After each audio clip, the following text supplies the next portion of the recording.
అదే RTV app వార్తల్ని క్షణాల్లో చదివే అవకాశం ఉంటుంది. ఒక న్యూస్ పేపర్, ఒక టెలివిజన్ ఛానల్ మీ చేతుల్లో ఎప్పుడూ ఉంటాయి. ఈ రోజు ఈ రైల్వేస్ కి సంబంధించి జరుగుతున్నటువంటి కార్యక్రమం ఇప్పుడే ఏడీఆర్ఎం గారు చెప్పారు. ప్రపంచంలోనే గిన్నిస్ స్థాయిలో గిన్నిస్ రికార్డ్స్ ఎక్కేటటువంటి కార్యక్రమం ఇది. సుమారు భారతదేశంలో 545 రైల్వే స్టేషన్లో అమృత్ భారత్ స్టేషన్ స్కీమ్ ద్వారా ఆ స్టేషన్లు అభివృద్ధి చేయడానికి ఈ రోజు ప్రారంభోత్సవం సాక్షాత్తు మన ప్రధానమంత్రి నరేంద్ర మోదీ గారి చేతుల మీద జరుగుతుంది. దానితో పాటు 1500 ప్రాజెక్టులు, ఆర్ఓబీలు కానీ, అండర్ పాస్లు కానీ, ఇటువంటి ప్రాజెక్టులు కూడా ఈ యొక్క కార్యక్రమంతో కలిసి 41,000 కోట్ల రూపాయలతో ఈ యొక్క కార్యక్రమం జరగబోతుంది. అటువంటి పెద్ద సాహసం చేస్తున్నటువంటి ఒక ధైర్యవంతుడైన మన ప్రధానమంత్రి నరేంద్ర మోదీ గారికి శ్రీకాకుళం జిల్లా నుంచి ప్రత్యేకమైనటువంటి ధన్యవాదాలు తెలియజేసుకుంటున్నాను. ఇంత పెద్ద స్థాయిలో కార్యక్రమం చేయడం అనంటే చాలా పట్టుదలతో చేయాల్సినటువంటి అవసరం ఉంది. అటువంటి కార్యక్రమాన్ని ఈరోజు ముందుకు నడిపిస్తున్నారు. అలాగే శ్రీకాకుళం జిల్లాకి సంబంధించి రైల్వేస్తో ఒక ప్రత్యేకమైనటువంటి అనుబంధం ఉంది. గతంలో కూడా చరిత్రలో మనం చూసాం, గాంధీజీ గారే స్వయంగా దూసి స్టేషన్లో విచ్చేసి ఇక్కడ ఈ శ్రీకాకుళం నేలను పులికించినటువంటి సంగతులు మనందరికీ కూడా తెలుసు. అయితే ఈ రోజు ఉన్నటువంటి పరిస్థితుల్లో కార్మికులు కానీ, మత్స్యకారులు కానీ, వలసకి వెళ్ళి పనులు చేసుకునే వ్యక్తులు కానీ, వాళ్ళు ఈ జిల్లా నుంచి ఎక్కడికైనా దేశంలో ప్రయాణం చేయాలంటే వాళ్ళు మొట్టమొదటిగా ప్రిఫర్ చేసేది రైల్వేసే. రైలు మార్గంలోనే ట్రావెల్ చేయాలనేది వాళ్ళు ప్రిఫర్ చేస్తారు. అలాగే ఈ రోజు ఉన్నటువంటి పెట్రోల్ కానీ, డీజిల్ కానీ ధరలు చూసుకుంటే చాలా మంది ఇంకా రైల్లోనే వెళ్ళడానికి అందరూ కూడా ఈరోజు ప్రిఫర్ చేస్తున్నారు. ఒక విద్యా వ్యవస్థ, విద్యకు సంబంధించి కానీ, వైద్యంకి సంబంధించి కానీ, లేకపోతే ఇతరత్ర, అలాగే మన జిల్లాలో చాలా మంది ఆర్మీకి సంబంధించినటువంటి వ్యక్తులు ఉన్నారు. ఆర్మీలో, పారామిలిటరీలో పనిచేస్తున్నటువంటి వ్యక్తులు, వాళ్ళు కూడా ఈరోజు దేశంలో డ్యూటీ కోసం ఎక్కడ ట్రావెల్ చేయాలన్నా వాళ్ళు మొట్టమొదటిగా ప్రిఫర్ చేసేది రైల్వేస్. అటువంటి రైల్వేస్ మీద ప్రత్యేక దృష్టి పెట్టినప్పుడే జిల్లాలో అన్ని కోణాల్లో అభివృద్ధి చేయడానికి మనకు కూడా అవకాశం వస్తుంది. దాని మీద అందుకనే నేను కూడా దృష్టి పెట్టాను. గత 10 సంవత్సరాలుగా శ్రీకాకుళం జిల్లాలో ఉన్నటువంటి రైల్వే నెట్వర్క్ ని అభివృద్ధి చేయాలని అంచెలంచెలుగా కృషి చేసుకుంటూ ముందుకు వచ్చాం. దాని తాలూకా ఫలితంగానే మన శ్రీకాకుళం స్టేషన్ లో కూడా చూసుకుంటే ఎన్నో బృహత్కరమైనటువంటి కార్యక్రమాలు జరిగాయి. ఈ రోజు మనం కూర్చున్నటువంటి సర్క్యులేటింగ్ ఏరియా మనం డెవలప్ చేసుకున్నాం. కొత్త ఫుట్ ఓవర్ బ్రిడ్జ్ ని ఏర్పాటు చేసుకున్నాం. ఒక ప్లాట్ఫామ్ కి సంబంధించి లిఫ్ట్ ని ఏర్పాటు చేసుకున్నాం. అలాగే మన ప్రాంగణంలో సబ్వేని కూడా, ఇటు స్టేషన్ నుంచి అటు వెహికల్స్ రావాలనంటే చాలా ఇబ్బందులు పడేవాళ్ళం. అటువంటిది సబ్వే నెట్వర్క్ ని కూడా మనం ప్రారంభోత్సవం చేసుకున్నాం. మన జిల్లాలో కూడా మనం తీసుకుంటే బ్రిటిష్ నాడు కట్టినటువంటి స్టేషన్లతో ఎన్నో స్టేషన్లు స్టాపేజ్లు ఉంటే ట్రైన్ నుంచి కిందకి దిగడానికి గెంతవలసినటువంటి పరిస్థితి ఉండేది. అంటే కింద లో హైట్ లో ప్లాట్ఫామ్స్ ఉండేవి. కానీ ఈ రోజు మన శ్రీకాకుళం జిల్లాలో ఏ స్టేషన్ తీసుకున్నా, ఎక్కడ ఒక స్టాపేజ్ ఉన్నా సరే ప్రతి ఒక్కటి కూడా ప్లాట్ఫామ్ హైట్ పెంచామనంటే అది ఈ రోజు శ్రీకాకుళం జిల్లాలో రైల్వేకి సంబంధించి జరిగినటువంటి అభివృద్ధిని కూడా తెలియజేసుకుంటున్నాను. అలాగే మన శ్రీకాకుళం నుంచి కొత్తగా స్పెషల్ ట్రైన్స్ కూడా గతంలో వైజాగ్ నుంచి ప్రారంభోత్సవం అయ్యాయి, కానీ అది శ్రీకాకుళం నుంచి ప్రారంభోత్సవం చేసుకునే స్థాయికి మనం ఈ రోజు వచ్చాం. ఇలా ఎన్నో కార్యక్రమాలు శ్రీకాకుళం జిల్లాలో రైల్వేస్ మీద ప్రత్యేకమైనటువంటి దృష్టి పెట్టి రైల్వే డిపార్ట్మెంట్ వాళ్ళ తాలూకా సహకారంతో ఎన్నో పూర్తి చేయడం కూడా జరిగింది.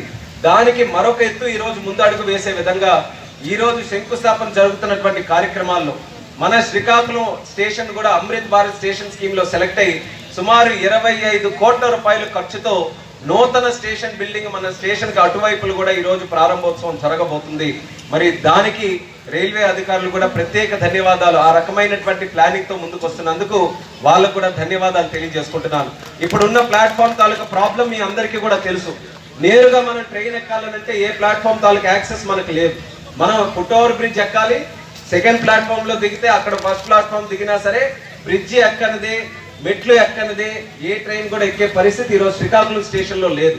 కానీ ఈరోజు కొత్తగా వస్తున్నటువంటి స్టేషన్ ఏదైతే ఉందో డైరెక్ట్ యాక్సెస్ టు ప్లాట్ఫామ్ మనకు రాబోతుంది. కాబట్టి వృద్ధులకి కానీ, వికలాంగులకి కానీ, పిల్లలకి కానీ చాలా ఉపయోగకరంగా భవిష్యత్తులో ఎటువంటి ఇబ్బందులు లేకుండా స్టేషన్ బిల్డింగ్ కూడా వస్తుందనేది ఆంధ్ర వలస ప్రజలకి, జిల్లా ప్రజలకు అందరికీ సందర్భంగా తెలియజేస్తున్నాం.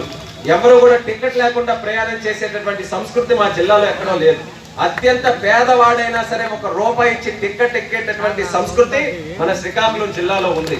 ఇప్పుడు కష్టపడి నీతిగా, నిజాయితీగా ప్రభుత్వానికి ఎటువంటి ఇబ్బందులు లేకుండా మన జిల్లా ప్రజలు అందరూ కూడా రైల్వేస్ ని అభివృద్ధి చేయాలనే ఆలోచనతోనే ఎంతో మంది ఏ పార్టీలకు చెందినటువంటి వారైనా సరే అందరం కూడా దీని మీద దృష్టి పెట్టి ఉన్నాం. మరి అందుకని ఈ రోజు అందరి తాలూకా కలయికలో ఈ కార్యక్రమం జరుగుతుంది. కాబట్టి రైల్వేస్ వారు కూడా ఆ రకమైనటువంటి స్వభావం మా మీద కూడా చూపించాలి. జిల్లా అభివృద్ధిలో మీ వంతు, ఇక్కడ మీ డివిజన్లో వాల్టేర్ డివిజన్లో అనేక స్టేషన్లు ఉన్నాయి, పెద్ద పెద్ద స్టేషన్లు ఉన్నాయి, ఇతర ప్రాంతాలు కూడా ఉన్నాయి. కానీ జిల్లాకి చాలా ముఖ్యమైనటువంటి అవసరాలు చాలా ఉన్నాయి కాబట్టి మాది ప్రయారిటీగా తీసుకొని మా జిల్లాలో అభివృద్ధి చేయడానికి ఈరోజు చాలా మంచి కార్యక్రమాలు రైల్వేస్ పరంగా జరుగుతున్నాయి. భవిష్యత్తులో కూడా మా జిల్లా నుంచి ఎటువంటి రిప్రజెంటేషన్స్ వచ్చినా, ఎటువంటి సమస్యలు వచ్చినా సరే ఇమీడియట్ గా స్పందించి రైల్వేస్ తరపున అన్ని సహాయ సహకారాలు అందిస్తారని వేదిక ద్వారా మరొకసారి ఈ సందర్భంగా తెలియజేసుకుంటున్నాను. ఖచ్చితంగా రానున్నటువంటి కాలంలో స్టేషన్ బిల్డింగ్ ని మనం ఏర్పాటు చేసుకుని ఇంకో ముఖ్యమైనటువంటిది, ఇప్పుడు 2 లైన్స్ మెయిన్ లైన్స్ వెళ్తున్నాయి, 3rd లైన్ కూడా మనం ఏర్పాటు చేసుకోబోతున్నాం. దానికి కూడా సర్వే అంతా జరిగింది, దానికి కూడా కన్స్ట్రక్షన్ అంతా కూడా మొదలు కాబోతుంది. 3 లైన్స్ కూడా వస్తే అదనంగా మనం ట్రైన్స్ ను కూడా ప్రారంభోత్సవం చేసుకోవచ్చు. నా తాలూకా లక్ష్యం ఏంటంటే శ్రీకాకుళం నుంచి ఎట్టి పరిస్థితుల్లో ఒక ట్రైన్ మొదలు కావాలి, దానికి పట్టుబట్టి మరీ ప్రయత్నం చేస్తున్నాం. దానికి ఎన్నిసార్లు ఎన్ని ప్రయత్నాలు, పార్లమెంటులో కూడా మంత్రికి అడగనన్ని రోజు లేదు.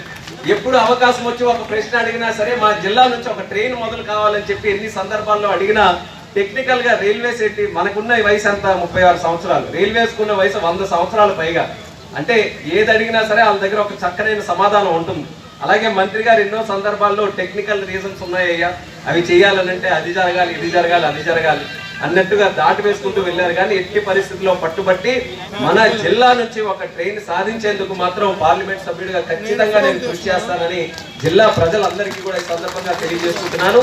ఇంకా ఏమైనా విషయాల్లో రైల్వేస్ అభివృద్ధి చెందడానికి ఇంకేమైనా సలహాలు కానీ సూచనలు కానీ, ఎందుకంటే అందరూ స్టడీ చేస్తున్నారు ఈ రోజు రైల్వేస్ తాలూకు, పేపర్లు చూస్తున్నారు, ట్రావెలింగ్ ఎక్కువ చేస్తున్నారు, ఏం జరుగుతుందో అనేది ఈ రోజు ఫోన్ వచ్చింది, ఇన్ఫర్మేషన్ అంతా చేతిలో ఉంది, ఎక్కడ స్టాపేజెస్ ఎలా ఉన్నాయి, ఎక్కడ ఏ ట్రైన్స్ ఎలా దాటుతున్నాయి, అందరికీ కూడా అవగాహన పెరిగింది. కాబట్టి ప్రతి ఒక్కరు కూడా రిప్రజెంటేషన్స్ ఇచ్చే పరిస్థితికి వచ్చారు. కాబట్టి మంచి సలహాలు సూచనలు రైల్వేస్ అభివృద్ధి కోసం ఏమైనా ఉంటే అది ఖచ్చితంగా నా వరకు చేర్పించండి. దాని గురించి కృషి చేసి అది పూర్తి శాతం అది సఫలమయ్యే విధంగా నా వంతుగా అది స్టడీ చేసి కృషి చేస్తాననేది కూడా ప్రజలందరికీ కూడా ఈ సందర్భంగా తెలియజేసుకుంటూ, మరిన్ని వీడియోస్ కోసం ఛానల్ ని సబ్స్క్రైబ్ చేయండి, లేటెస్ట్ అప్డేట్స్ కోసం వాట్సాప్ ఛానల్ ని ఫాలో చేయండి, అండ్ లింక్ డిస్క్రిప్షన్ లో ఉంది.